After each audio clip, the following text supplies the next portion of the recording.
dudes and like the 2 girls that watch this channel. There's not that many. I read the analytics. There's 1 or 2. One of them's in California. So anyway, today we're just wrenching, so I figured I'll make a video, kind of show you guys what's up. I know a lot of you guys say that you like just to watch us wrench.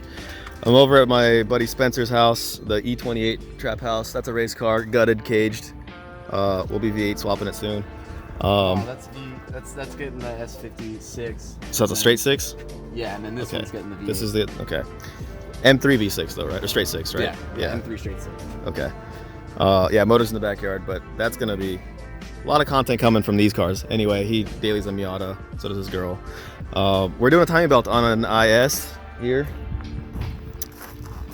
Super clean car, other than the paint and body. Like everything else is super clean. Harmonic balancer is squeaking, so she asked me what to do, and I said harmonic balancer, but if you're gonna do that, might as well do the timing belt. It's almost due anyway, so that's what we're doing. Kind of wanted to show you guys what we're doing for organization though. I've made a step-by-step on this. If you guys want, I'll put that link in the top right corner right now. But this is what we're doing to stay organized. I got some baggies from, I know they look like drug baggies, but they're from work, believe it or not. My work does not sell drugs.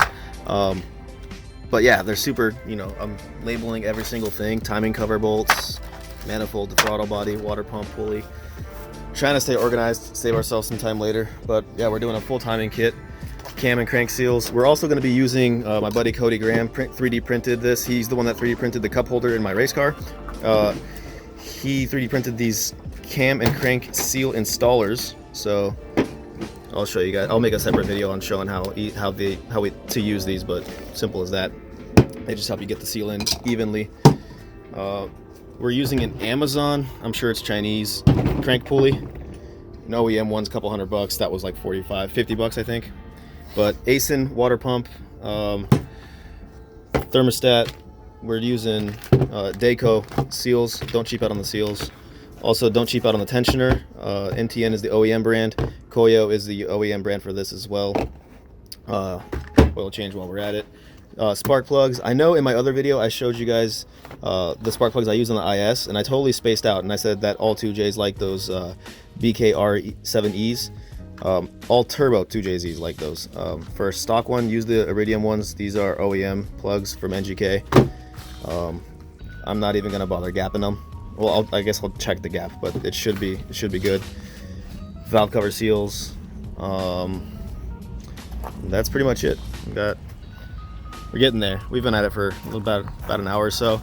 I took apart the evap system here, and I noticed the car has an evap code, and I noticed all these hoses, you know, broken apart. I did chew this one up a little bit, but there were some hoses that were like electrical taped together, so we're gonna replace all the vacuum lines under the hood as well, and then put it back together and do a smoke test and see if anything else in the back is leaking as well, so we can figure out the evap code. But this is what we're doing today. We'll get back at it. I'll update you guys in a bit.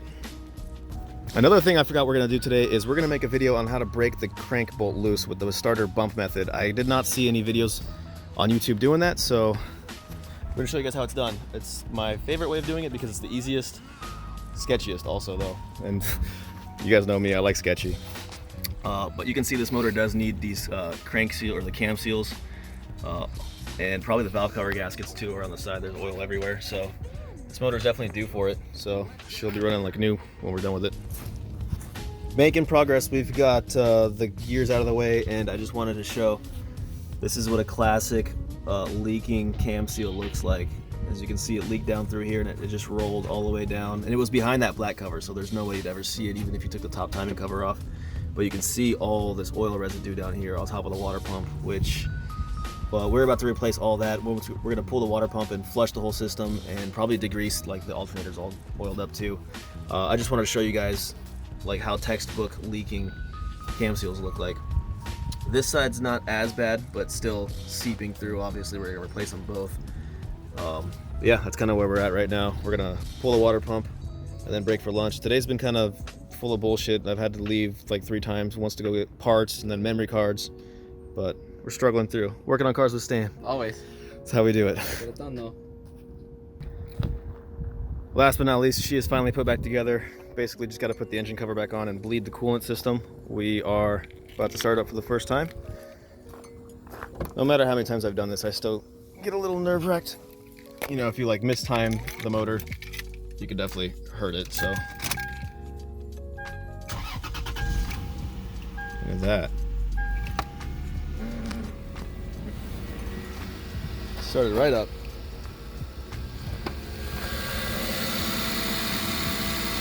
Purring smooth. So we're gonna let it warm up, check for leaks. Everything looks good so far though.